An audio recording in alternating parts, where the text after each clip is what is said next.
Қалайсың жаным? Үйдегілер. Жақсы. Саған. Что-то уайымдап тұр. Уайымдама жан, бәрі жақсы болады. Батя настроениесі қалай? Жұлдыздың өз қолынан шыққан манты. Әсет балам ялма. Ала ғой. Иә, рахмет. Қасеке, үндемей қалдыңыз ғой. Ал жарайды. Үйленуге рұқсатымды бердік тек. Сосын қызымды асырай аласың ба? Үй, жұмыс, диплом, бірдеңең бар ма сенің? Иә, дипломым бар, жұмысым бар, шағын бизнесім бар. Ана магазиндерде жвачка қоятын аппараттар бар ғой? Иә. Вот сонымен алсам. Енді қала бойынша бір-ақ точка, но в планах только расширится, да?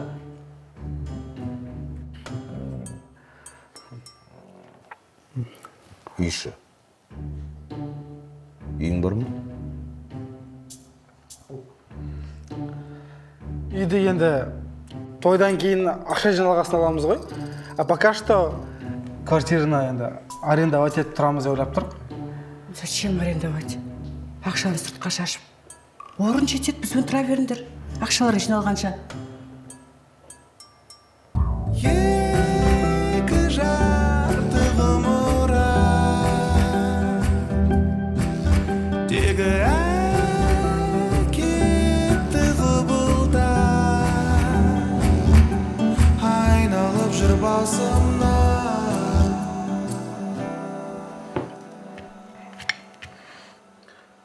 Бағдәулеттің күйеу баласы үй алыпты. Естідің ба? Құтты болсын. Әде айтып отырсыңдар ма? Әй, тоқта. Мираны базарға апаршы сен. Обед жеген апарам. Қа жұмыстарым бар. Ей, қандай жұмыс? Сағызың ба? Әлі соған сеніп жүрсің ба сен? Қасым қойса шет болады. Не сүйет? Не сүйет? Не үй жоқ, не жұмысы жоқ. Күшік күйеу бала.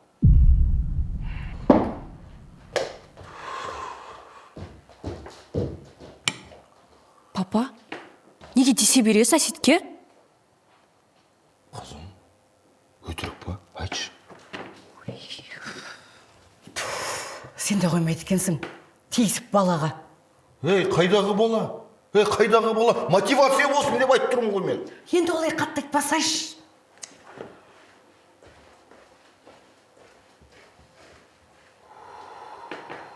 Қасым дейтін атына сеніп жүрсің бе? Братишка, пацаны, үндемеген сайын басқа шығайын дедің ғой сен. Ана бірінші маған әңгіме айту үшін барып ана жоңғарский сақалында қырыпсам өжіп тұрған. Түсінің ба, өлтіріпті мен. Сен мені вообще білмейсің негізі, мен нервым дейтін ғой. Жан, ренжімеш папаға. Жан, пожалуйста, ештеңе айтпай ақ қойшы болды. Қайда баратсың, Жан? Хабарласам.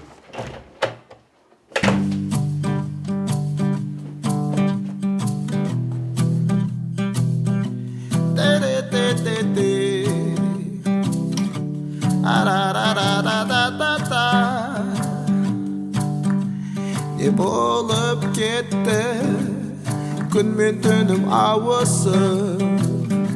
Ассаламу алейкум, Рабак, қалайсың? Өткенімді кешіріп. Да, нормально. Жұмыстасың ба? Соқас келем давай. Қызым, көңіл күйің қалай?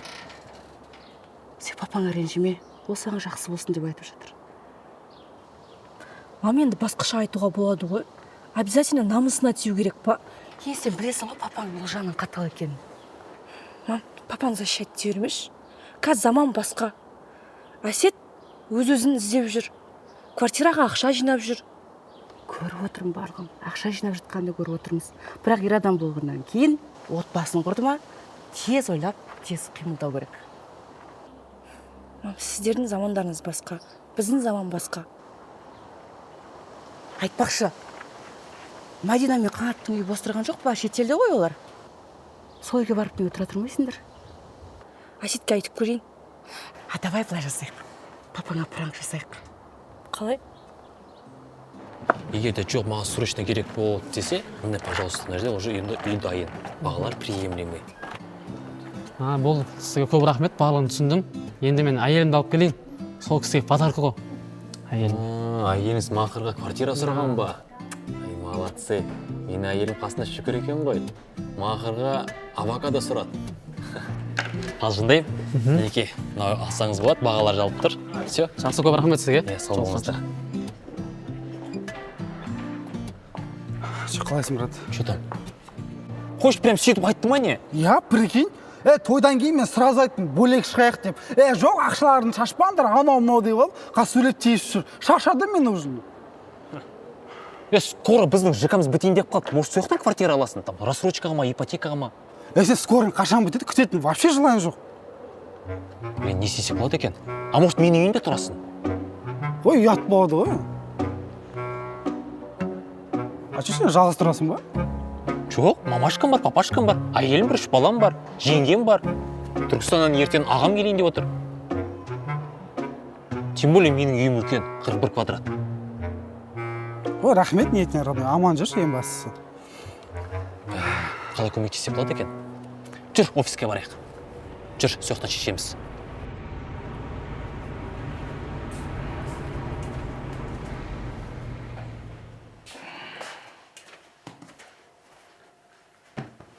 Қасеке, дегеніңе жеттің. Иә, тағы не болды? Күйеу балаң мен қызың кетейін деп жатыр. Бөлек тұратын болып шешті. Қойшы қайда барады? Ары кетсе бір ай жалдар пәтерін. Ақшалар таусылғаннан кейін қайтып біледі. Вот именно пәтер емес, ауылға кетейін деп жатыр.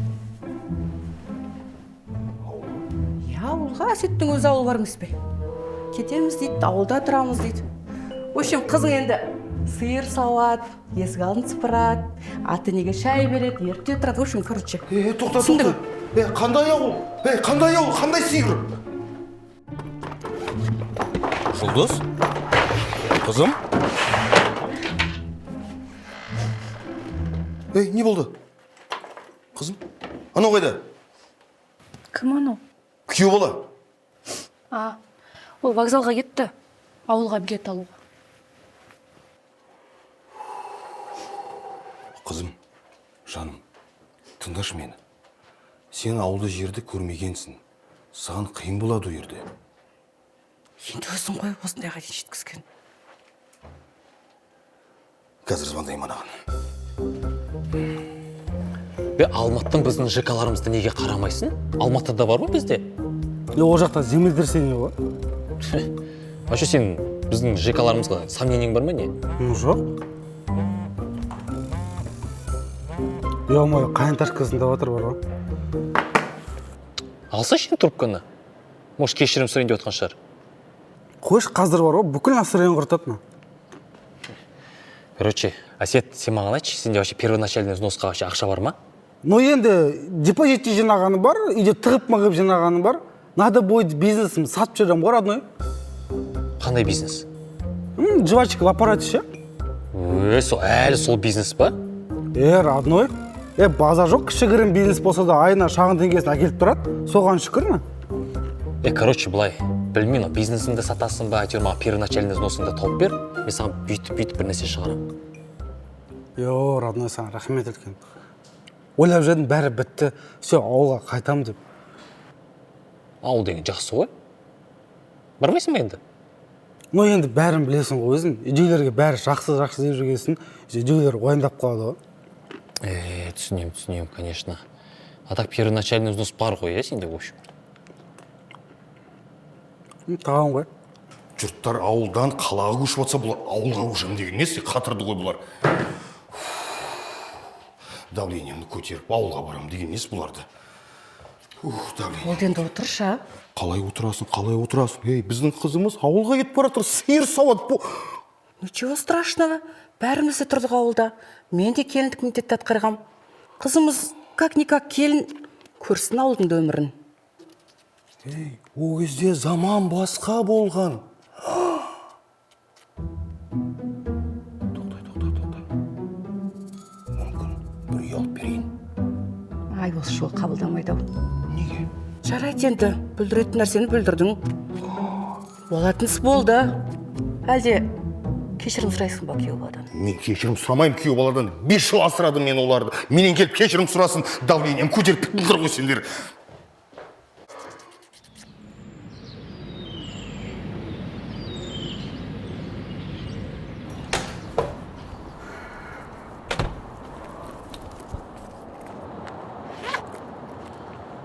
Так, 3 миллион 700 мың нормально жан қапты ғой. Алло. Алло, Жан, мама айтады, Қанат пен Мадинаның үйінде тұра тұрсаңдаршы дейді. Ту, Жан, пожалуйста, түк те ренжімеші. Өзіміз жас семалар сияқты бөлек шығайықшы. Душе өмір сүрейікші. И тем более анау Қанаттың үйі емес, сен папаны алып берген үй ғой. Ладно, ок. Кешке киноға барайықшы. Жарайды. Кстати, Жан, шкафқа баршы. Аха, өзіміздің шкаф ше? Аха. И? Так, носкилер тұрған шкафқа баршы. Я осындамын уже. Так, ішінде ақ носки болу керек. Ақшасы бар. Бар ма? Я, ту, Жан, неге нормальный жерге тықпағансың? Бар ғой көп жерлер үйде. Так, Жан, короче, ішінде қанша бар? Соны ма есептеп, WhatsApp-қа жазып. Все, жақсы. Жан, только сен билетті алуды ұмытпашы, хорошо? Все, давай. Шында ма мына қыз? Билет алған несі? Мира.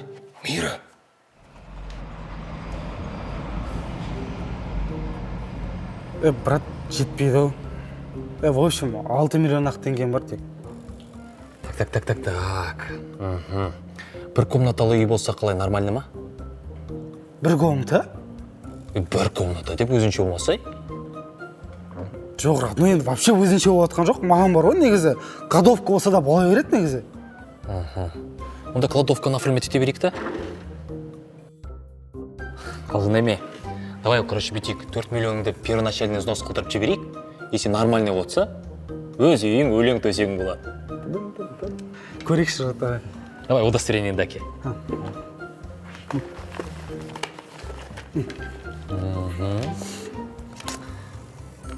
Мира. Мира, бері келші. Не болды? Тыныштық па? Тыныштық. Мынаны қара. Үй ма? Қаладан үй таптым. Не болды, бөлек кеткен қыншысың ба? Өзіңе ма үй? Жұлдыздарға. Не болды? Сен бітсе, ауылға бармай қойсын, кетпей қойсын, осы үйді алып береді де. Жарай. Сөйлесесің ба? Не істейін енді, айтайын ба? Айтсаң. Жақсы. Айтсаң. Айтамын. Доча, все, папаңсың да. Сендерге жаңа квартира алып беремін дейді. Мам, тағы бірдеңке айтыңызшы, не істейді екен? В общем, Жұлдызбен сөйлестім. Әсет келіспепті. Соң қарағанда қатты ренжіттің ау Әсет. Жарайды. Машина алып беремін. Грузиядан емес, салондан алып беремін деп айт. Мам, болды, папаның жүрегі жарылып кетер анаяқты. Қас кел. Сонда не, машиненді алмаймыз дей ма не? Иә. Негізі мен Әсет түсініп тұрмын. Еркектік намыс бар дегендей. Өзің де жас болдың ғой, дәл сондай болып едің ғой. Қатты ренжіттің ау. Тұрсын енді бөлек. Жарайды. Келсін. Мира, қызым үшін кешірім сұрайын. Оған сол керек көп тұр екен ғой. Доча, все, папасында. Не деп жатыр? Кешірім сұрағысы келіп жатыр, шақырыш дейді. Біліп қойса ұят болмай ма? Енді өзі ғой кінәлі. Өз күйеу баласына күшік күйеу деп айтуға бола ма? Негізі бізден де бар. Баяғыда тойдан кейін бірден бөлек шығара салу керек еді.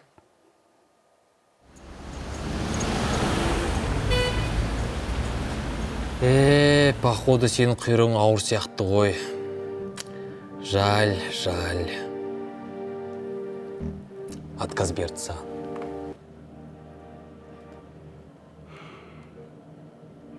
Значит, солай болу керек. Болды, ауылға айтамын, брат. Ойнап айтаме.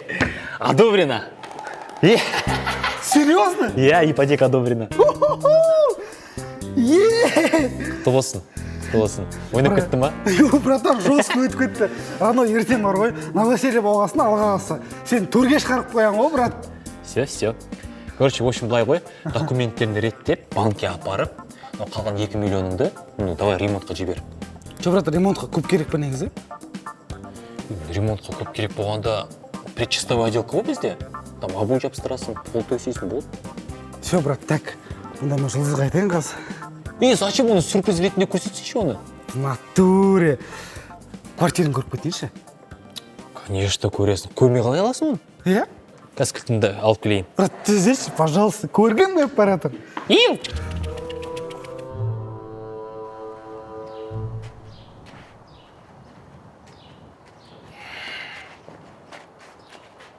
Асет?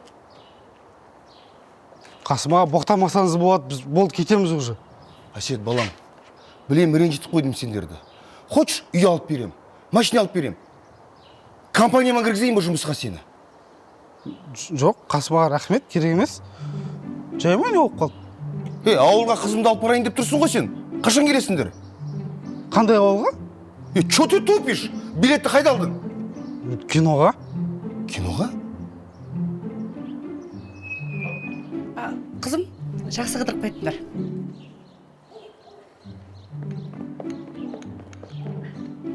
Әсет, кет.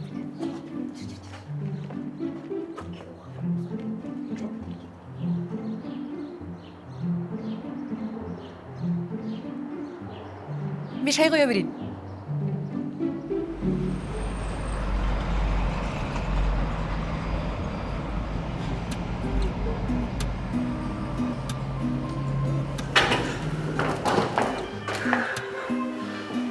Жан, квартира снимать етіп алғансың ба?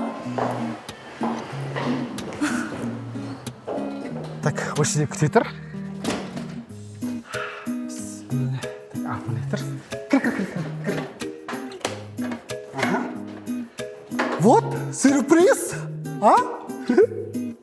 И чё, Жан? Стройками айналысайын деп жатсың ба? Я? Ты чё, серьезно? Стройкаға жұмысқа тұрдың ба? Жоқ, Жан, қайдағы стройкаға жұмыс? Мынау біздің үйіміз. Наконец-то өзіміздің үйіміздің ремонтын бастаймыз, ойлаш. Жан, ты меня опять промкуешь, да? Жан, қайдағы проект? Сен бей тұрсың ба? Мынан қара. Мынау кішігірім однокомнатный болса да, өзіміздің үйіміз, мына кухня, аяқ спальный. Мен саған сөз бердім ғой, өзіміздің үйіміз болады деп. Вот, встречай, қарачай. Жан. Ты серьезно? Я. Серьезно? Я отвечаю. Наконец-то. Ремонт біткенсіз көш келеміз ба? Ремонт біткенше тұра бермедіңдер ма бізбен? Мам, ойымдамаңыз. Ертең ремонт біткенде новосельеға шақырамын. Мам, рахмет сізге. Қасым маға шықпай ма? Папаларың көңілге жоқ. Жүре беріңдерсіңдер. Жолдарың болсын. Сау болыңыз. Кеттік.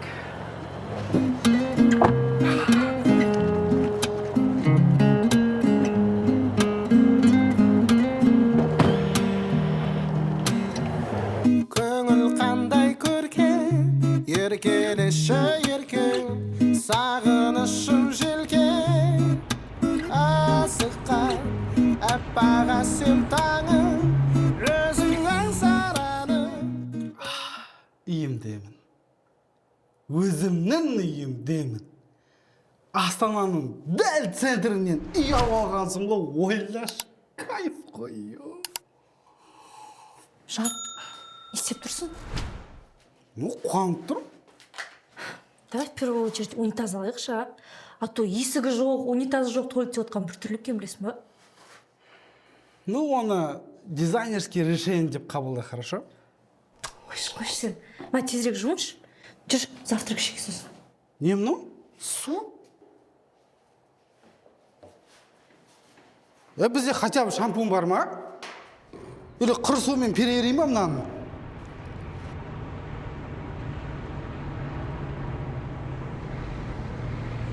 Қызым звондады ма? Жоқ, хабарласқан жоқ. Ұйықтап жатқан шығар. Бетонның үстінде ма? Хабарласшы. Өзің хабарласайшы.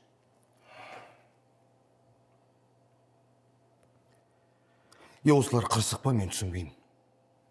жып жылы керемет үйден кетіп қалған несі? Соны айтшы маған. Негіз бар ғой, Қасым. Мен Әсетті түсінем. Үйленгендеріне 6 жыл болды. Балалы да бола алмай жатыр. Соған қарамастан бар ғой.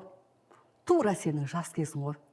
Намысшыл, ер жігіт мінезді, айтқаннан қайтпайтын, еңбекқор. Бір өзі тыпырлайды да жүреді.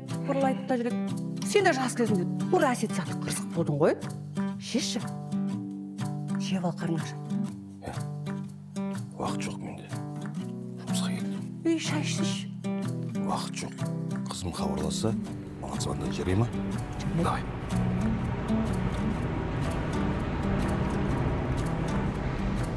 Қалай ұйықтадың?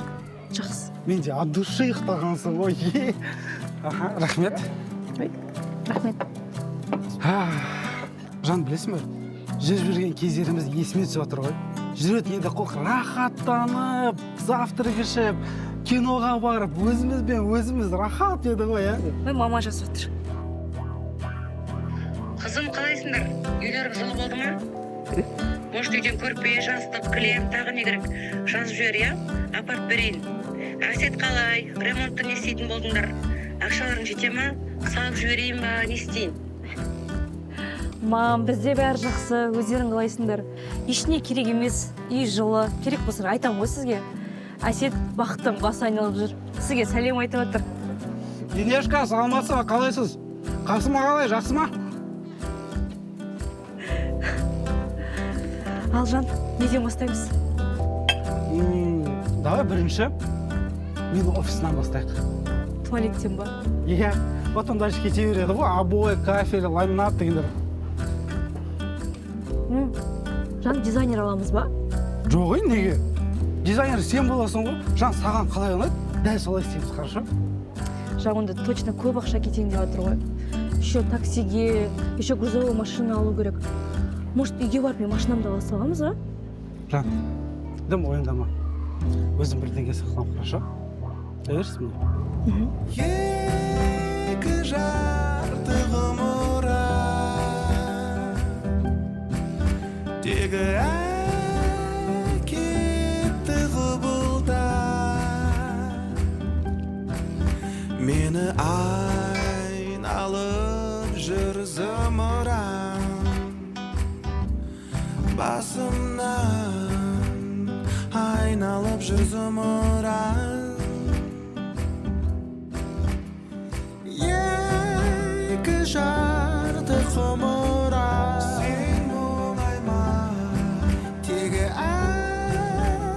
әкетті құбылдан құмыра мені айналып жүр зымыран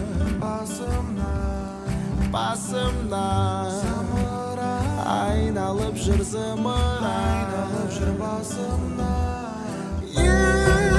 екі жарты құмыра сен мұңайма тегі әкетті құбылдан құмыра мені айналып жүр зымыран басымнан айналып жүр зымыран басымнан айналып жүр зымыран. Жан, мынау күшті екен. Еще бағасы арзан. Көрші мынаны. Қойша. Жан, настроение не болды? Өзің ғой енді дизайнер бол дейсің да маған, анау қымбат, мынау қымбат, аны алмаймыз, наны алмаймыз деп. Жан, енді көріп тұрсың ғой. Ақшам жеткені осы. Қалтамызға да қарайық та кішкене енді. Экономдау дейтін бар ғой бұл өмірде. Онда күте тұрайық, үйіміз бар ғой тұратын. Ремонтқа ақша жинап аламыз да, сосын істейміз ремонтты. Жан, қандай тұратын жер айтшы маған. Сен үйіне бармаймын мен. Не болды саған? Мен ойлағам ғой, маған поддержка бересіз деп, наоборот, артқа тартып отырсың. Әсет, қумаша, сонда осы күнге дейін не істедім мен? Не істедім? Жан, пожалуйста, жағдайға қарайықшы, а? Кетші. Жұлдыз! Жарайды, ана обойды ала салайық. Тек бір рулон. А көрінетін жерге жабыстырамыз. Жан!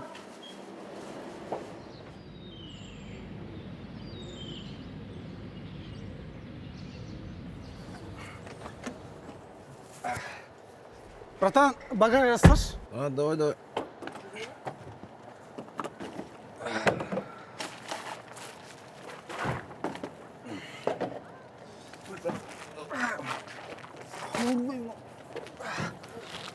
Рахмет. Картаға аударасашы. Қанша болды, брат? 15 мың ғой. 15 мың? Иә, енді продукт емес, стройматериал тасып келдім ғой. Жайт, номер айтсаңызшы. 708, Аха, 581, аха, 96, аха. 26. Айжан Б. Иә.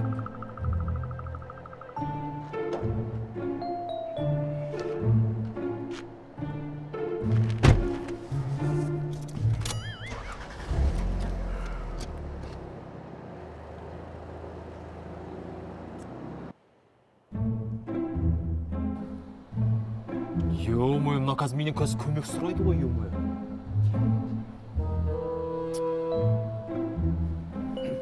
Алло, ассалаумағалейкум, Асқар брат, қалайсың? Асети, ассалаумағалейкум, қалдарың қалай, не істеп жатсыңдар? Шүкір аман есен, брат. Сол брат өткенде ремонт бастаған ғой, сонымен жүрген ғой. Ремонт? Ремонт деген жақсы ғой, ай, молодцы. Чё там, не болды? Көмек керек па? Я, брат, сол жұмыс жақта болсан, мыняқта бір көмек керек болады еді кішкене. Ұятта болса сұрайын енді. Жоқ, ондай кезден ұялмайды ғой, Асет, конечно, көмек керек болса, пожалуйста, көмектесеміз ғой. Чё там, не істеу керек? Да, материалдар алған ғой, кішкене сон квартираға тасып тастау керек. Все, хорошо, сен пока таси беремін, мен мына жерде жұмыстамын да просто. Жұмыстан босаған соң келемін, иә? Все, брат, адуша, рахмет. Осындай кезде көмектеспегенде қашан көмектесеміз, Асет? Все, давай достығымызды көрсету керек қой осындай кезде. Сен пока таси бер, иә?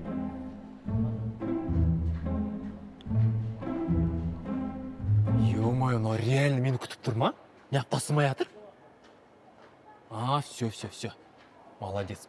Қазір кішкене азайған соң барамын, иә?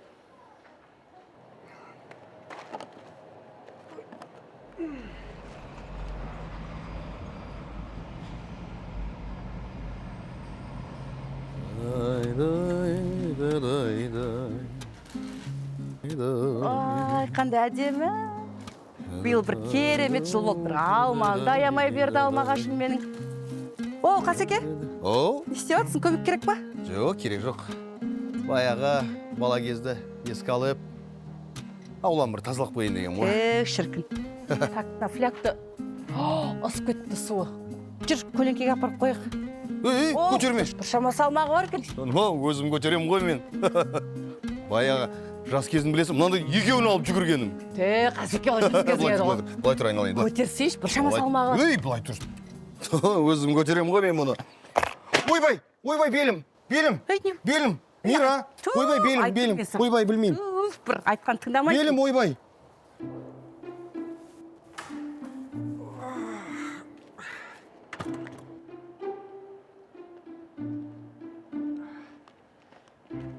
Асет, не істеп жатсың? Мен айттым ғой келем деп. Ассалаумағалейкум. Жоқ, брат, қалай біткен байқамай қалдым ғой. Жоқ, давай мен апарып тастаймын осыны, сен демал бар. Жоқ, костюмді білдіресің, брат. Жоқ, қайда. Кет. Костюм бар ғой, ондай костюм мен жетеді менде. Давай, мен өзім көмектесіп Жоқ, өзім. Жоқ, хотя бы көмектесейші, пожалуйста. Не болды? Ой, айттым ғой саған көмектесейін да деп. Белім. Не болды беліңе? Стап қалды, белім стап қалды. Да ты чё, офиске бар ештеңе мына жерде. Жүр, офиске. Мынаушы. Мынаны кейін апарып тастайсың, еще чё? Мазь бар ма? Чё, қатты ауыртып жібердің ба не? Жүр, ана мазь бар менде офиста. Мира, босашы тез. Келе жатырмын. Өлтіретін болды ғой мынау. Ойбай. Папа? Жаным, қызым келді ғой. Қалайсың? Жақсы, папа, не болды сізге? Белімді ауыртып алдым. Не істеп жүрсің сен? Базар қайда?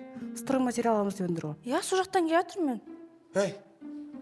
Диванға отырыңдаршы, мойным ауырып кетті ғой.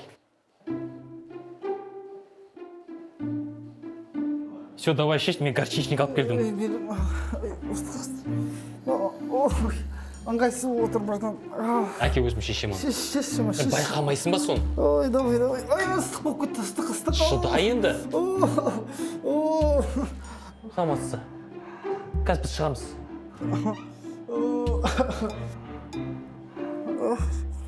Енді ондай ұрыс керіс болып тұрады ғой, тем более ремонт кезінде. Мен не істейін мен? Сөйлесіңдер, ақылдасыңдар, бір мәмілеге келіңдер. Сөйлеспей? Келсін алдыға, басын салбыратып. Не ол? Қасым, сен қызықсың. Абой үшін ұрсу деген миға сыймайтын нәрсе ғой. Осындай уақытта бірге жеңу керек ондайды. Әсет сонда отыр. Сөйлес. Сөйлеспе. Не ол? Әйел керек болса адам құсап келсін мына жаққа. Не ол телефонмен сөйлесу деген? А? Айтшы маған. Бетпен бет сөйлесін. Адам құсап.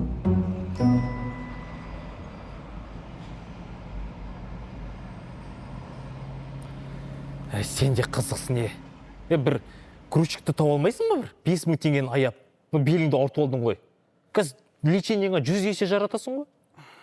Ойлаған ғой, өзім тез тастаймын да. Сосын асықпай ремонтқа тезірек кірсем деп ше. Мынандай түрмен жұмыс істей алмайсың ғой қазір сен? Брат, таныс строительдер жоқ па? Бар ғой, олар просто қымбат. Саған келмейді олар. Интернеттен тауысыш, интернетте көп қой. Брат, ренжімеш. Кез келген нәрсені сұрап атқаным бар ше. Просто білесің ғой, бірінші үйім, бірінші ремонтым. Қалай белің, нормальный ма өзі? Кішкен нормально болып қалып па иде. Кан тұршқан. О, нормально. Ойбай, белім. Ой, ё-моё. Асықта тұрмысың ба? Не болды? Тағы, давай. Тағы. Нормально ма? Тағы. Еще. Ойбай. Грузчик тапшы, пожалуйста. Қызым? Ай, қызым. Ойбай, білмей. Кедергі істеп тұрған жоқ па саған? Жоқ пап, кіре беріңіз. Отыр. Жоқ, осылай тұра берейінші. Ойбай, белім ауырып тұр. Не ғой, қызым? Айтарым. Сендер ана ремонттарың да асықпай. Сенше, осы үйде тұра берсіңдер қалай қарайсың? Пап, түсінсеңізші, Әсет намыстанады ғой. Қаншама жыл бойы армандап келе жатқан үйі. Өзі ремонт жасағысы келеді. Болмаса, жаңа үй ремонтымен, жағдаймен алып берсем қалай қарайсың? Пап, сіз мені вообще естімей тұрсыз бар ғой? Әсетпен сөйлесейін ба? Жоқ. Пап, уайымдамаңызшы. Басында қиналатын шығармыз, бірақ бәрі жақсы болады. Не ғой? Проблемаларыңды ана телефонмен шешмеңдер. Не ол? Бетпен бет адам құсап, сөйлеспейсің ба? Вот сонда бәрі шешіледі, қызым. Окей, пап. Анаң жоқта барып, әдемілеп шай ішейік екеуміз. Жүр. Көмектессе? Ойбай, белім ай. Ойбай, белім ай. Белім ай, көтім ай.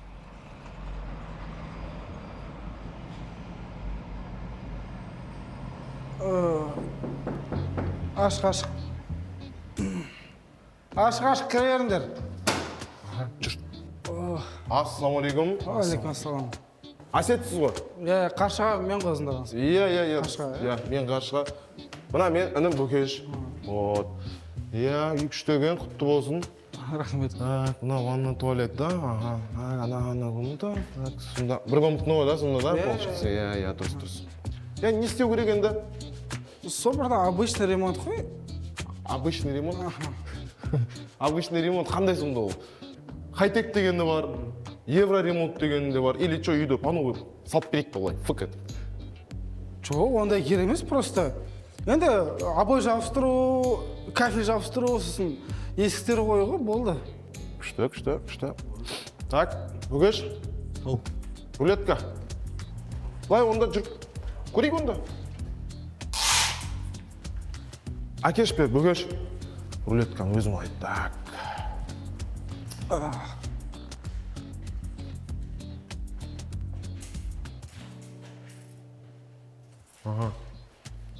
Енді біз квадратына 15 мыңнан аламыз ғой, Әсеке.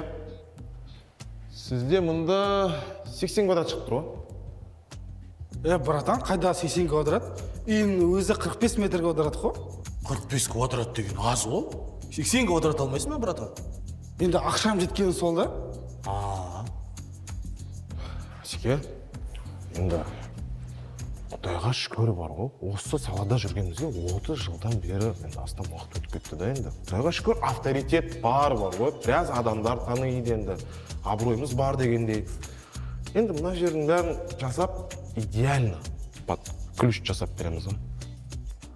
Жоқ, просто қанша уақытта бітіресіңдер, сол маңызды болып тұр ғой, братан. Так, керамогранит, кафель болды, сосын Уровень, ишак, кисті, алатын нәрсе 500. Там нешесіңдер? Не ғой енді, Асеке, түріңізге қарасам, енді бір қазақтың қарапайым, қара домалақ баласысыз, да? Красавчик, молодец. Асеке, енді от души 500 мың скидкасымен жасап береміз. Идеально. Теңге ғой? Теңге? Ол нормально ғой, онда просто айтыңдаршы маған қаншалықты тез бітіресіңдер, қанша уақытта бітіріп бересіңдер, сол керек болып тұр ғой, брат. Енді ол, бағана не болды, кафель болып келді? 2 аптада ғой, Асеке. 2 апта жақсы ғой, братан. Все, келістік онда. Да? Асеке, енді бізде де бала-шаға бар дегенде, ары-бері жолымыз бар, енді семьяға беріп қою керек, арасында проездіміз бар, насыбай темекі дегенде 50%-ын сразу бересіңіз, күшті болып кетуші еді. Енді опытный адамдасыңдар ғой, енді қадам айт шығарсыздар, бана бәрі таниды деп жатсыңдар. Енді, так, братан, мына жақта. Түсіне. Бол, Асеке, бол. Брат, маған ең бастысы максимально тез бітіру керек мына жақта. Бір жағдайларға байланысты. Сол үшін жандарында болам ғой, короче. Сразу бастап кетеміз ғой. Или сразу ертең таң атпай, таңғы сағат 7-ге ұрып жібереміз ғой, бәрін баста жібереміз ба? Бүгін біз 7-те келейік, сіз 6:59-да осы жерде болыңыз. Бол, кайф. Ертең келіскенше онда. Все, келістік па? Жақсы. Так, кім? Букен. Әсет. Все, давайте. Інім ғой, давай.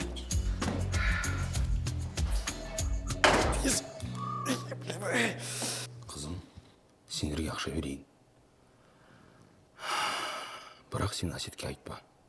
Керек заттарыңды аларсыңдар. Папа, керек емес. Әсет ренжіп қалады тағы да. Ренжсе ренжи берсін. Оның ақшасының жоқтығынан сен кінәлі емессің ғой. Жолдас. Ойбай белмай.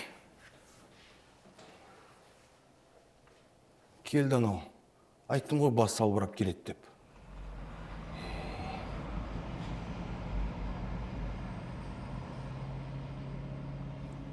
Әсет, стройкаларың не болды?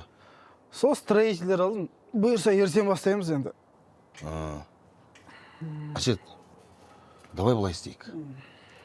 Мен сендерге ақшамен көмектесіп берейін. Жоқ, батя, рахмет. Алла разы болсын, ниетіңізге рахмет. Сен до конца тыңдасашы. Былай емес, мен қарыз ақша берейін. Жағдайларың болғанда қайтарып бересіңдер. Батя, үйді өзім алдым ба? Өзім ремонтын бітірем. Так что дым ойындамаңыз, бәрі нормально. Ой, бұл не деген қырсықтар, а? Жоқ, қараңызшы. Мысалы, осы үйді сізге әйеліңіздің туысқандар салып берді ма? Жоқ, еңбектеніп өзім салғам. Вот, дәл солай ғой менде. Өз үйімді өзім салып, сіз сияқты рахаттанып қарағым келеді. Так что, ренжімеңіз. Ал мен жүрем, батя, ренжімеңіз.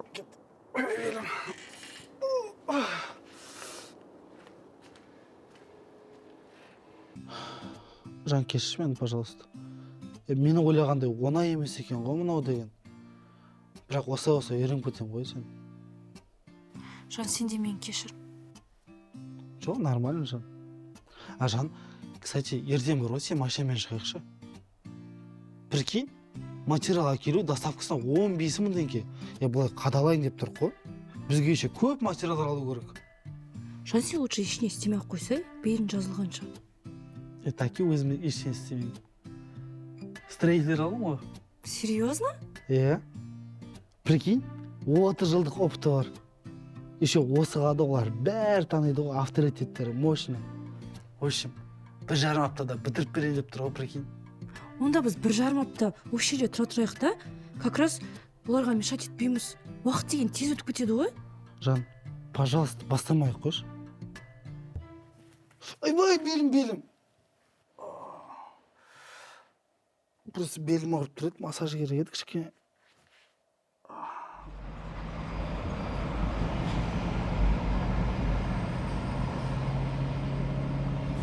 Жан, точно жетті дедіңдер ма? Енді білім звондап жатыр ма, телефон алмай жатыр Жан, ё-моё. Алдап тұрған жоқ па? Жан, 30 жыл опыты бар адамдар ғой, алдамайтын шығар. Репутация деген бар ғой қазір. Тем более ұят деген болу керек. Алло, кім бұл? Алло, Қаршыға, ассалаумағалейкум, мен ғой Әсет. Асекенім, қалайсың, сен ба, ё-май. Жақсы. Братан, қайдасыңдар? Жетте келем дедіңдер ғой сіздер уже? Ё-май, келеміз ғой, сендер не ғой, пока күте тұрсаңдаршы, жарай ма? Барамыз ғой обязательно. Братан, қайдасыңдар сендер? Қайдасыңдар? Қайдасыңдар болғанда, не ғой? Жүрміз ғой қазір, бір кішкене занят едік. Просто мен ойлаған ғой, братан, сендерге кездесіп, ақшаны полностью берсейін ба деп. Да ты чё? Болды, сал жіберсем болады? Сал жүрсін дегенде просто аз ақша емес та, братан. Анда келіп, рахмет айтып, үстінен артығымен берейін деген ғой просто. Анда көрдім, ровно жігіттерсіңдер, Базар, красавчик. Не ғой, інім, ойшы маңында карточкаға лақтыр жіберетін олды, болды ойсы. Жарай ма? Картаға дегенде, братан, енді... Басып жат. Жан, походу бізде кидайтып көтті конкретно.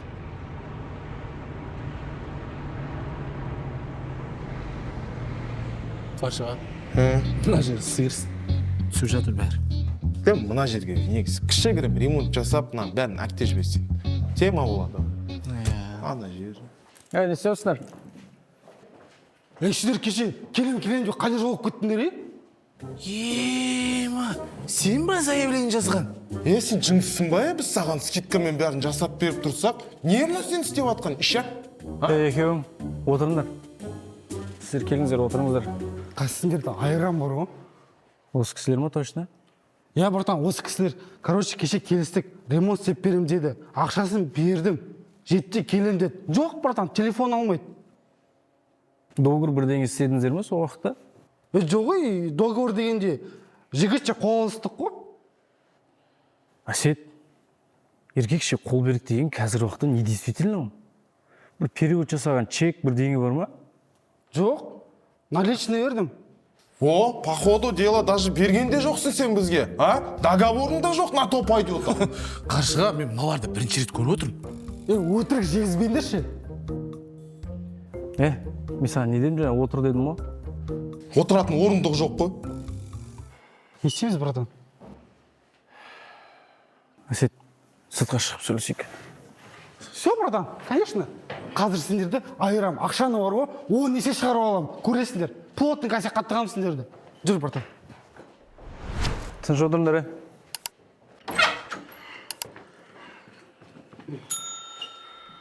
Че там, братан? Короче, оларға ештеңе істей алмаймын. Қолда бір доказательство жоқ. Братан, енді ештеңе істей алмаймын дегенде енді ақшасын бердің ғой мен. Нан ұрсын. Нан ұрсын, чегі бар ма? Участковый ағай, не істесек болады? Көріңдер енді өзіме сөйлесіп. Может, ұяты оянып, бір мойындап қалған шығар. А так мен оларға ештеңе істей алмаймын. Жақсы, рахмет. Сосын, түсінемін, қазақпыз ғой енді, бұрыннан әңгімемен шешіп жатыр. Бірақ доғыр жасау деген безақ минут уақыттарында алады ғой. Все, братан, түсіндім. Ладно енді, көріңдер енді өздері.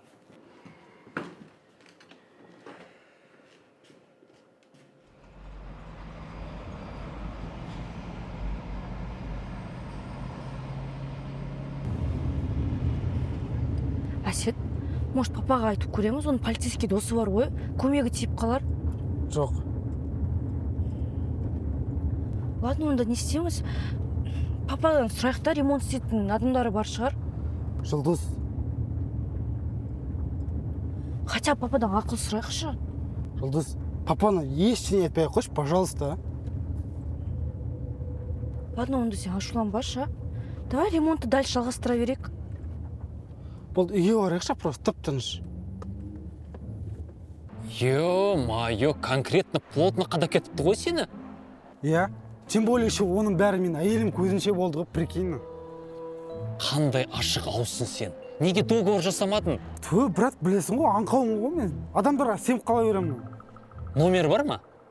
Бар, бірақ көтермейді олар телефонды. Жоқ, бар ма айтсайшы? В общем, көрдіңдер ғой, примерно осы жерде 100 квадратный метр ғой. Осы жерде маған бір қатырып тұрып, евро ремонт жасап берсеңдер болды. Ақшасы көп сияқты. Да, Асекем, не ғой, енді біз осы салада жүргенімізге 30 жылдан бері астам уақыт өтіп кетті, да? Енді бәрін идеально жасап береміз. Біздікі андай ғой, чуть-чуть қымбатырақ қана басқаларға қарағанда. Но зато качество мынандай, Асекем. Ақша не важно. Маған самое главное, вот осыны күшті қатырып берсеңдер болды. Қатырамыз.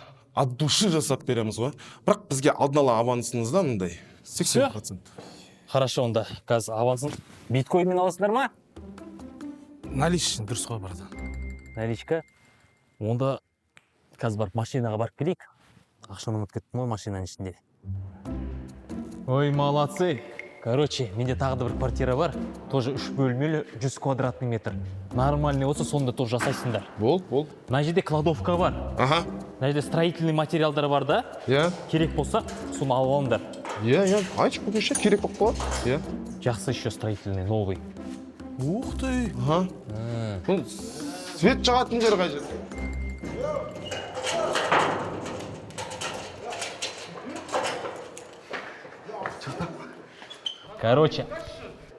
Короче, ақшаны бермегенше осы жерде отырсын. Болды. Асеке, мозгсың ғой сен, братан. Алладан қайсы, брат, от души. Мен жұмысқа кеттім, давай разберись. Қалайсыңдар, ұстап алмайын деп ойладыңдар ма? Мен ғой Әсетжан, жігіттер, ақшаны қойып беріңдер, базар жоқ, ашам. Ақшаны қойып береміз. Бері давай ремонт жасап берейік онда үйімізде. Пожалуйста, до конца істеп жіберейікші. Ремонтын ештеңе керек емес, ақшаны қойып бер деп тұрмын ғой, ақша керек маған. Ақша жоқ деп айтпасайшы. Не деп айтам, жоқ қой реально. Может, телефонды береміз ақшаның орнына? Асетжан, братан, телефон берейікші ақшаның орнына, сатып жібересің. Новый Samsung арт жағында андай камерасы бар, еще 2 сим-карта сала аласың, и фонаригі бар еще. Нормально кетеді, Асетжан, Жеги, в общем, давайте, көп сөз, боқ сөз, ойлаңдар, ақша табыңдар, сосын хабарда. Қалай табамыз енді біз мына ішінде тұрып? Қалай табамыз енді? Шығаршы бізді, пожалуйста. Сізге? Ашшы, братан, ауа жетпей жатыр, ыстық мына жақ. Братан! Полицияға звондаймын.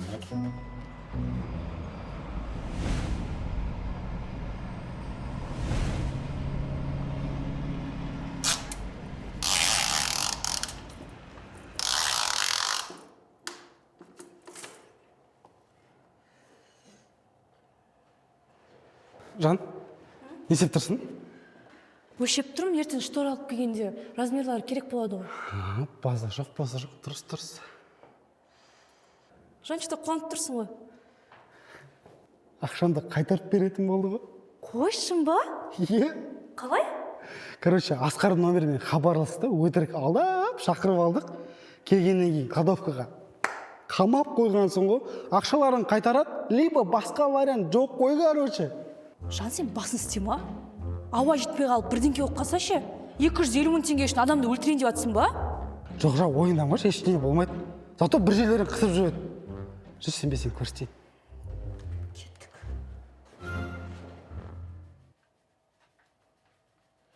Мұнда вообще бар ғой, сеп ұстамайды ғой. Қайреке, айтайықшы, үйіңнің ремонтын жасап береміз деп. Солай деп айттық қой, өзі ғой алғанда бізді мұнда тығыз жіберген. Басында телефонды көтеріп айту керек еді, потом келеміз деп. Бүйту керек еді, сөйту керек еді, үйту керек еді деп жылана бермейші сен бар ғой. Сол үшін адамды өлтірмейтін таянда ол. Жан, білесің ғой, мен жесткий типпін ғой. Мені алдаған адамды любой жерден, любой тесіктен тауып алам. Қалайсыздар, тірісіңдер ма, Асеке, братан, ассалаумалейкум. Братан, үйді жасаймыз біз. Жансол, пожалуйста, мұнда вообще дым ауа жоқ қой. Ашып жіберші, пожалуйста. Братан, ішім ауырып кетті мен. Жан, ашша ауа жетпей қалған шаруаларға. Ойындамашы, Жан. Ауа жетпей өтірік істеп жатыр ғой, қарасы өтірік. Сендерге доверие жоқ, түсіндір ма? Жан, ашы. Жарайды, суға келіп берем, бірақ келгенше ақша тауып қойыңдар, түсіндір ма? Қалай ұстамайды? Бір жерде тұрып қой, сонда мен де ұстап, сендер ұстамай қала ма? Короче, суға алып келем, сендер ақша тауып қойыңдар, білмеймін қайдан табасыңдар. Жан, сен осында бол, сосын қарашып кетпесін, маған вообще бұрама, түсіндің ба?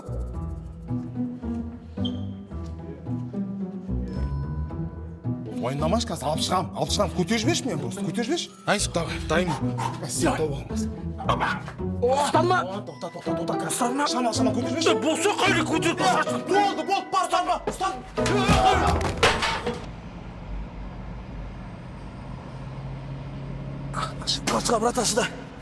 Брат, сюда. Ой, аямай. Ой, не деген масқара, нормальный адамдар кладовка қалай тық қоясыңдар, сендер? Ят. Аға, енді сіздер де оны түсінсеңіздерші, өзі ремонтқа ақшасын жеткізе алмай жүр, соған ашуланып кеткен ғой. Оның бәрін түсінеміз ғой. Полицияға бермесе де керет еді ғой өзіміз бір-екі күнде. Походу енді сынды, енді аяқ бар ғой, енді емай.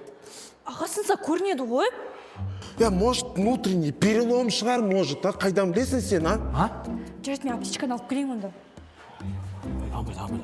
Қолын тартшы, ұстамашы.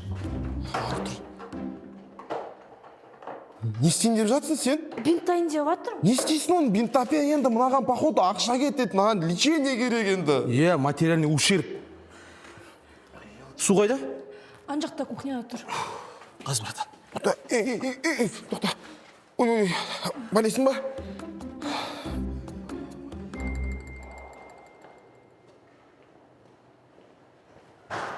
Жұлдыз қайда екен, Қалайсыңдар, Су ішесіңдер ма? Деймін. Алло.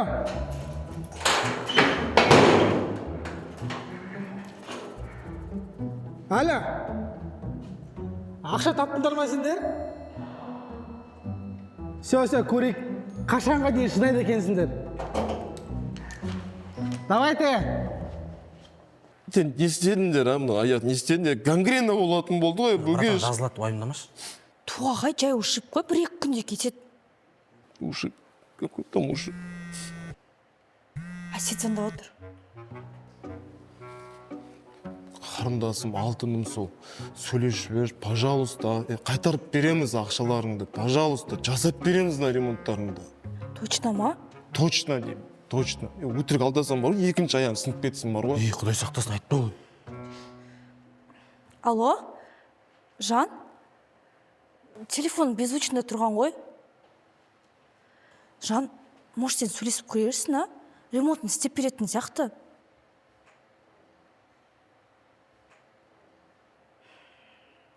Давай. Мен үйде болам. Не дейді? Жоқ дейді. Братан, не деген қырсықтық мынау жап-жас болып алып. Енді сіздер ғой бізді осындай состоянияға жеткізген, алдап. Енді алдамаймыз. Сенбесек удостоверениемізді берейік. Братан? Точно, удостоверение. Давайте мен сіздерді видеоға түсіріп алам. Олай болады екен.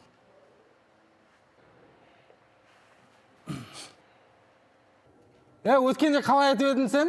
Без лоха, жизнь плохо дедің ба? Вот сондай ғой, короче, өзінікін өзіне тығып жүрген қалай кетті, бауырым,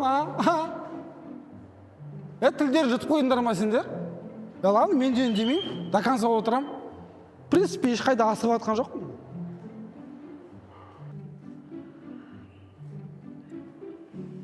Жан? Че там алдың ба ақшанды? Жоқ, үндемей отыр ғой. Типа ойлап атқан шығар, қазір мен аяп не болып қалды екен деп есікті ашқанда қашып кетемін деп. Алданбайсың ғой, никак. Пацан деп ойлаймын, Жан, может, дұрыстап сөйлесіп, кешірерсің, Жан, базар жоқ, мен кешірем. Ертең олар басқа біреуді алдайды ғой. Түсінсін, что адамды алдап, никогда ақша табуға болмайтын. Оның берекеті жоқ. Жан, давай екеуміз оларды видеоға түсіріп алайық, и потом договор сияқты қолданамыз сосын. давай. Четім қалайсыңдар? Ассалаумағалейкум. Не болды? Ақшаларыңды алдыңдар ма? Жоқ брат, үндемей отыр манадан бері. Қош. Көп болды ма үндемей жатқандарына? Нормально болып қалды уже. Давай көрейік онда. Ашып па? Е?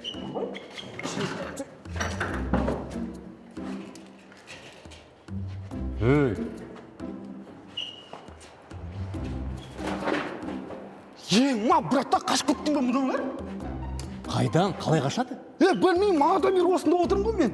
Жан, короче, Не болды? қарындаш өздерің. Саламатсыздар ма, құрметті қазақ елі? Мен есім Қашыға, менің досым Бөген. Сол сіздерден енді кешірім сұрайық деп видео жазып тұрғанбыз. Асет пен Жұлдыздан кешірім сұраймыз. Ақшаны алғанымыз алдық, 250 мың еді. Енді қайтарып береміз, бірақ бізде ақша жоқ. Мен не деймін, Қашығаның айтқандарына қосыламын. Жұмыстың бәрін бітіп береміз, бәрі четко болады. Ренжімеңіздер.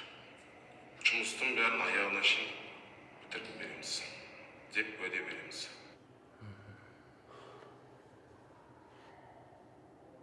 Мынау жұмыс істей ма? Көмектесе ма бізге? Иә да.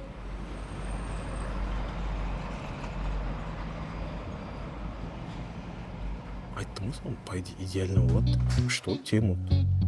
О, Асетжан, қалайсыңдар? Қош келдіңдер. О, Асеке, жаным, бауырым. Жіберші болды. Асеке, не болды енді соншама? Тем более үйде бәрін жасап жатырмыз. Көрсетші. Е, қара. Бір, екі, үш. Та-дам! Әсет бауырымыздың шаңырағындағы жөндеу жұмыстары басталды деп жариялаймыз. Шапалақтаңыз. Мына лампочка бар ғой, баяғыдан бері бар ғой, білесіңдер ма? Братан, ол баяғыда квадратный еді ғой, мынау тем более әдемі светить етеді дегенде, круглый болып тұр, әдемі болып тұр дегенде ғой. Жұтқыза бермеңдерші. Жұтқыза бермеңдер. Әсет, не болды соншама напрягаться істей беретін болыпсың ғой? Бәрі нормально болады. Иә, Жан, тем более менде видео бар. Жарайды. Асеке, жүрегі жұмсақ. Еркексің ғой, братан. Ладно, біз қайттық онда, братан. Қайда қайттыңдар, Братан, үйге енді түн болды ғой, соседтер жалғыз істеді дегенде не істейміз? Бір рет лақават еттіңдер, сол жетеді маған, мынадан жетеді, түсіндір ма? Короче, бетеміз, үйде қаласыңдар, и до конца ремонт біткенше осяқта боласыңдар, түсіндір ма? Или че, ақшаны қайтарып бересіңдер ма?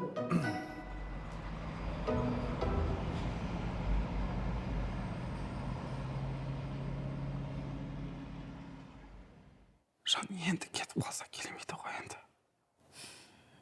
Енді жатамыз ба осылай? Ремонт болатқан жерде. Шыдай тұршы, ана жақта ремонт біткенсін, ана жаққа көшеміз.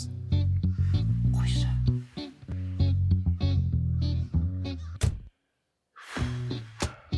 Қайреке, тез бітіріп тастайықшы. Сосын өзіміздің осы айналысып жүрген ісімізді бұл бизнеске айналдырсақ қалай? Өзіміз сияқты строительдер алып, объем алып. Жақсы идея сияқты. Братан.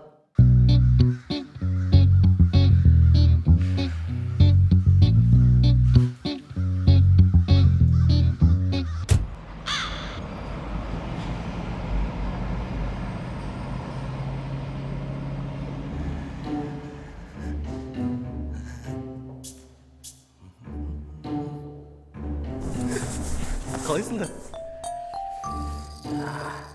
Азық жай. Содан тұрыңдар ма? Давайте завтрашник. Не істеп жатсыңдар, Көрінбей тұр ма, не істеп жатқандары? Бір кухня бір пістер ғой тамақтарын. Енді дұрыс қой, енді біз қайда отырмыз? Иә? Завтракты кухняда ішпей ма? Сендер оят алмайды дегенбіз негізі. Бірақ поздно сияқты уже. Иә, поздно.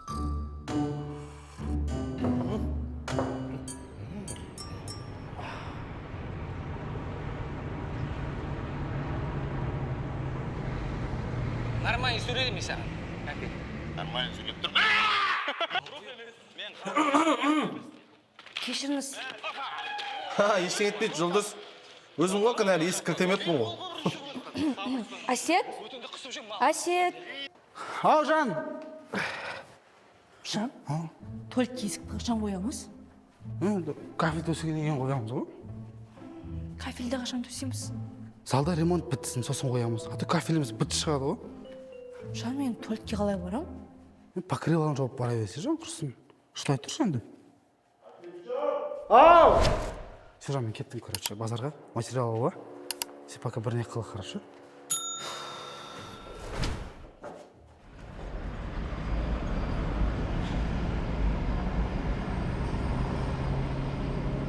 Телефон бар. Керемет жаздың ғой? Яғын. Болды. Так, ештеңке ұмытпадың ба? Бәрін жаздың ба? Ну, необходимый заттардың бәрін жаздың, вроде. Молодец, қазір. Алған бәрі бар сияқты, осыларды алған. Что там, дайын болды ма? Я, мына список. Мен сіздерге нормальный қағаз бердім ғой. Картонға жазған емес? Асет жанап енді картонка деген стройканы салды ғой. Иә.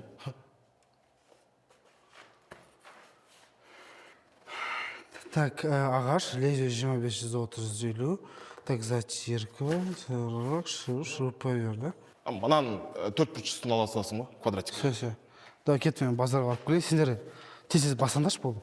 Асет жанап қалай тез бастаймыз? Материал жоқ қой, братан. Жарайды, мында тез алып келемін, хорошо? Асеке карта аласың ба? Қандай карта? Ойнайтын. Не үшін ол? Жұмыстан кейін ішіп кішкене ми тынықтырып дегендей.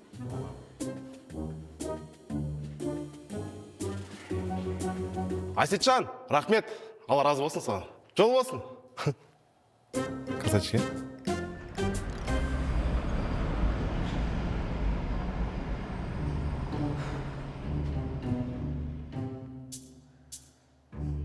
Алло? Не болды, Әсет?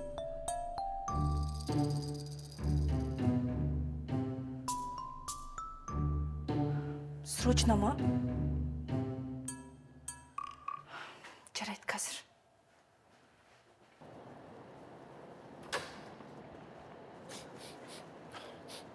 Қаршыға? Ануар? Кумашы мен ғой, Мұхтар. Мұхтар? Аблязов, что ли?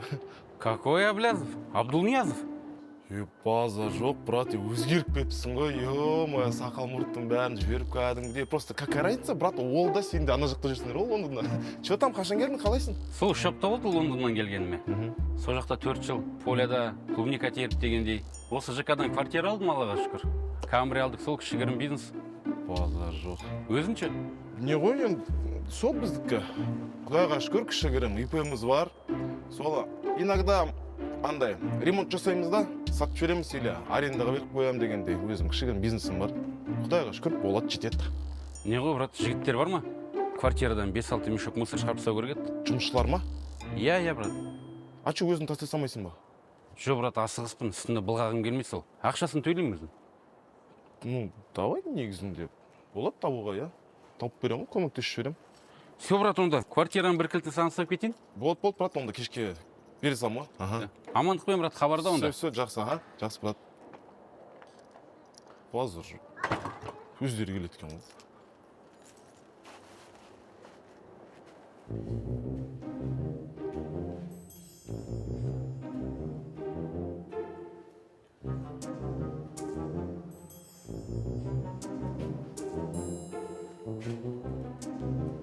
Ой, что там, Жұлдыз? Плед керек па? Тоңып қалдың ба? Жоқ, жай үстіме құлап кетті. Байқамайсың ба? Қазір қаттырақ қағып қоям. Күйеуің шуруттарды алып келгесін. Жарайды. Әлде кіресің ба? Жоқ, жай қарап жүрген ғой жай. Өгеш? Ау. Сәлем, Жұлдыз, қалайсың? В общем, прикинь. Что там? Тема бар, тема. Короче, прикинь. Маған далаға шыққым ғой. Мұхтар деген доспан көріп қалам. Баяғыда екеуміз общаганы бірге саламыз ғой. Соның осында квартирасы мен камрюхасы бар, прикинь. Ладно, в общем, үйдің алдында несі бар екен, 7-8 қапшық мешоктары бар екен да. Сол мусорға тастап тастасақ, 10 000 теңгеде ұстаймыз, прикинь. Байма не? Я білмеймін, байма, бай емес, не істейсің оны? Жүрсе бар, бақтырсайық, болды. Вот, братан, ақшаның үлкен күші жоқ қой, кеттік. Осы ана қолғаптарды алсайық, бар.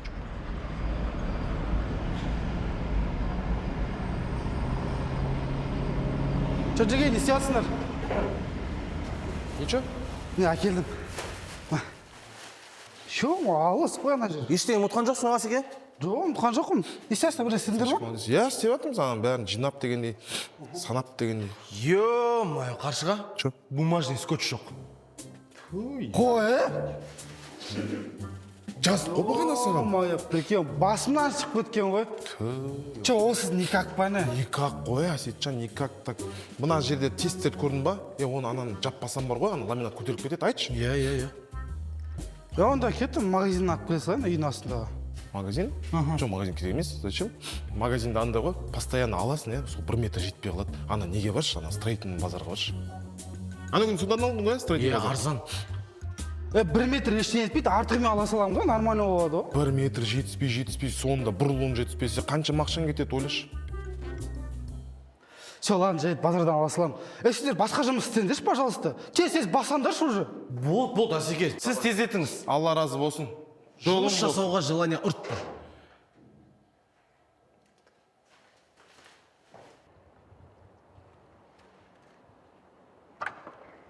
Асетio, ассалаумағалейкум, қалың қалай?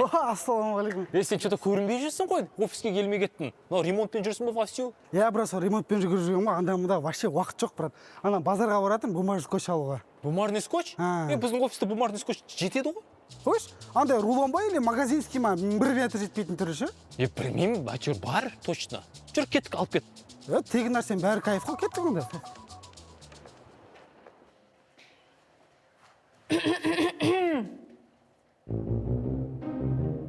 Біреу бар ма? Наконец-то ешкім жоқ. Қаршыға, Бөкен! Қаршыға, Бөкен! Ашылышы! Қаршыға, Бөкен, Жан, не олды сонша тартып? Бір рет болсын нормально отырып алайын деп едім. Қаршыға, Бөкен қайда? Мен қайдан білем, семен кетті ғой олар. Жаңағына ол сияқты жүреді ғой. Жан, біліп берші мынаны, пожалуйста. Қазір Қаршыға айтайын, менің уақытым жоқ. Жан, менің де уақытым жоқ. Біліп берші мынаны, пожалуйста. Берші, давай. Тездетші, мә, осылай істеймін. Тез. Болдың ба? Жан, сен көзің соқыр ма? Или құлағын естімей ма? Болды, ладно. Керек емес, рахмет. Жұлдыз, жан ренжімеші. Кеш тосып берейін. Қайреке, мыналар ноп-новый ғой. Дым қолданылмаған. Бұлардың ақшалары дофига, білесің ба? Біз сияқты мынаның бәрін балконға жинап қояды дейсің ба? Уақытты жіберген шығар, по ходу дела, может. Может. Айтпақшы, Әсетке апарып берейік та? Как раз керек соған. Әсетке? Шындысың ба, қайдағы апарып берген? Сатып жіберейік та, оған. Или сатып жіберейік? Давай сөйтейікші.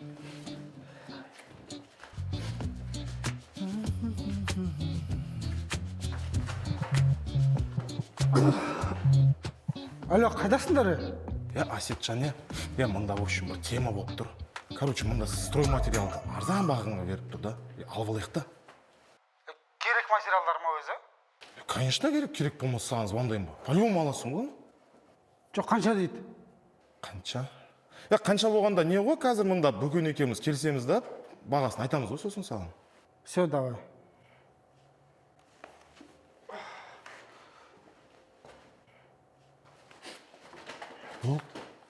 Братан, мына жерде цементтер қалыпты, остаток. Бәрін жинап бір цемент шығарып алуға. Сатып жібермеймін бе? Давай, тема. Кобрантты алып ал, аға. Сынақ. Жынды ма? Тиіспе оған, ол мына ЖК-нікі ғой. Да? Жүр. Алай ана кобрант. Ма суретші бол деген ғой баяғыда еді.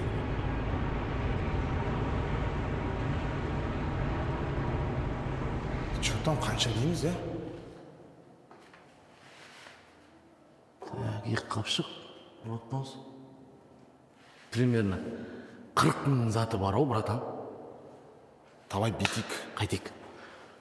Короче, Әсетке 30 мың дейміз. 10 мың Мұхтар береді.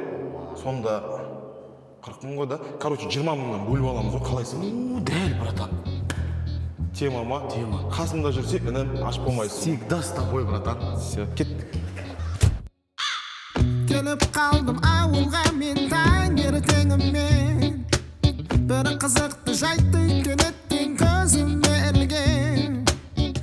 басында отыр екен бір топ қарғалар. Таслақтырып үркітсем бірақ қарға қадалар. Сосын Қарғалар, қар үстінде жорғалар. Мынау кімнің ауылы? Бөкенбайдың ауылы. Бөкенбай саған не береді? Ешкі сауын сүт береді, жылқы сойып ет береді. Қарша, Бөкен!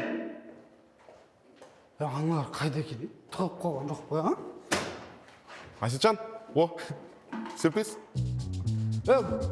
Осы түрлі еместер, биыл ремонт бастайсыңдар ма, бастамайсыңдар ма? Асетжан, надо будет бар ғой. Осы сен қамын ойлаумен жүрміз ғой. Ана таныс жігіттер просто арзанға беріп тұрғаннан кейін тез тасып тастайық дегенбіз ғой. Иә. Рахмет енді. Хотя бы ескертіп дейсіңдер ма? Дұрыс па? Дұрыс. Неше алдың? Екеу көріп тұрсың ғой? Екеу жетпейді. 10 керек минимум, да? НАТО пошло списокта болған жоқ вообще. Ол НАТО пошло бар ғой, бұл сен үйің ғой. Өзіне керек қой енді. Бізге надо будет, аны вообще газетпен іле саламыз. Айтшы. Жайт қазір алып келем. Сіздер бастай беріңізші бұл. Все. Не ғой, ана ламинат астына төсейтін не алсайшы, подложка. Қанша штук? Ол штукпен емес, ол квадрат метрмен сатылады. Не ғой андай, 10 ала сал, 10 квадрат.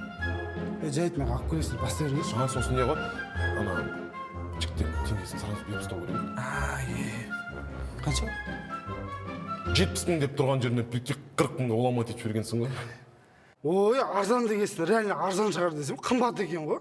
Әсеке, базарда вообще қымбат. Жарайды, ладно. Мен кетіп, сіздер бастай беріңіздерші. Все, болды. Базар жоқ, Қайреке. 10 мың қосып жібердің ғой. Білесің, офт бар, оны тақшы жоқ. Жақсы, онда, Асеке. Давай. Сіздер бастай бересіңдер ғой, Иә, давай. Кіргізіп жіберші, давай. Алсай жаным. Кіргізсейін. Анда қойсын. Йо, братан. Бел ауыратын болды. Зато куш қалтада ғой, родной. Ладно, мен грунтовку жаға берем. Пол не істейміз, братан? Кафельный клеймен ұра берейік та, какая разница, білмей қалды. Давай. Айтпақшы, Мұхтарға звондашы, ақшасын салып жіберсін. Точно. Хай, молодец, Бөкеш. Осы сен болмағанда бар ғой. Так, қалай деп сохранить етіп қойдым мен оны? Мұхтар ғой енді, Мұхтар деп. Мыдан қарасаң, мылардың ішін.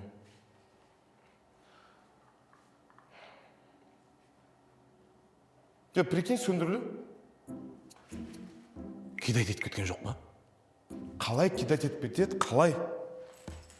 Мынау қалтада ғой. Жарайды, жұмыста жасай берейікші. Бірдеңесі болар.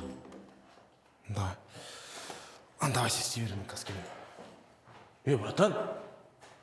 Қашқа. Братан.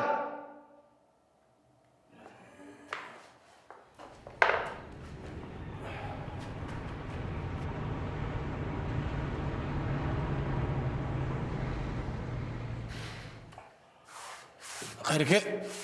Что там, көтерді ма? Вообще көтерген жоқ. Неге өшін тұр ғой телефон? Жарды құр сипалап жүрсіңдер ма?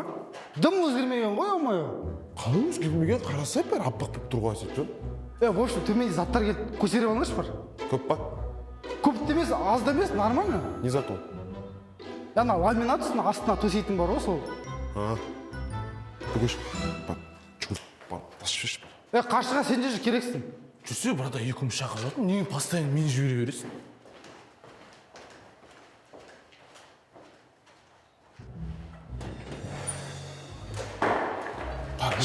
Өт. Қайреке, братан, не болып кетті мынау? Грузчик болып кетті ғой? Інім, ақша деген оңай жолмен келмейді ғой, білесің ба? Жүрсе, шыдасай, жүр. Давай, жанымыз. Басын қысып жүр. Давай.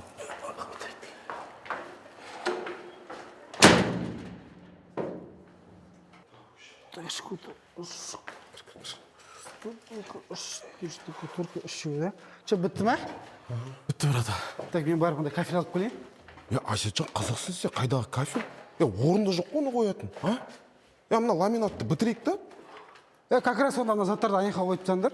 Мен барып кафель алып келейін, давайте. Белім-ай. Бара ғой, вообще адамға деген жан ашымайды екен бар ғой. Ладно, тасып тасташы ананы до конца. кіргізші жаңағы бос отырма. Тұрса енді.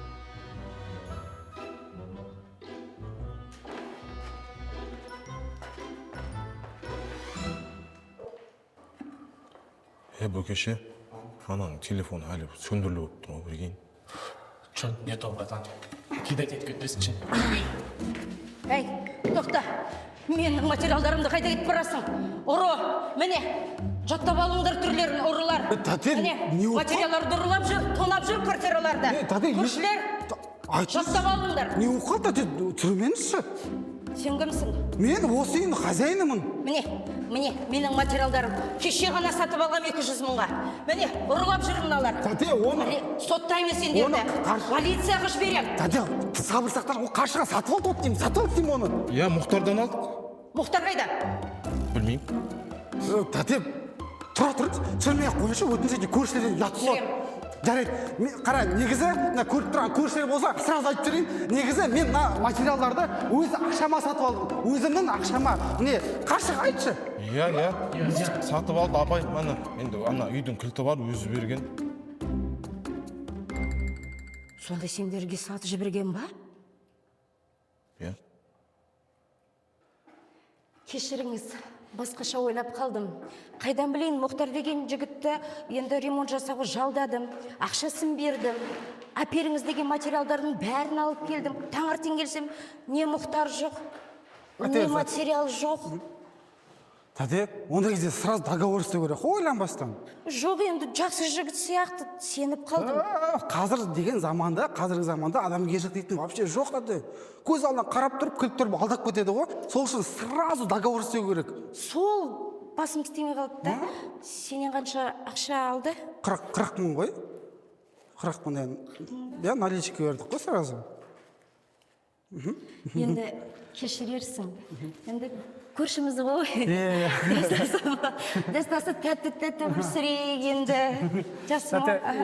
Ана визені өшіре салыңыз айтып, тарап көт жүрмесін барсын. Жақсы, өшірем ғой. Жақсы. Солға бұрылақсы ғой, ә? Ренжімеңіз, сау болыңыз. Оңбағын, айналып өтуге болма, адам қағалдан өтіп. Өзіміз? Еріңе тименесіңдер, сендер вообще қамап тұсау керек қайтып барған яққа.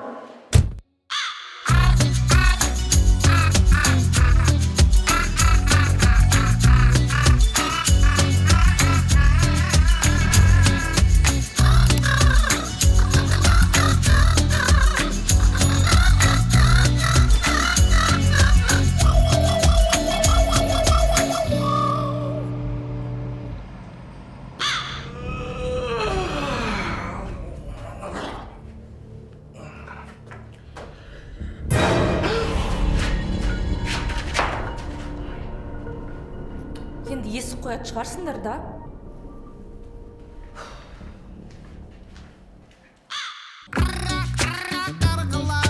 Қар үстінде жорғалар, мынау кімнің ауылы? Бөкенбайдың ауылы. Бөкенбай саған не береді? Ешкі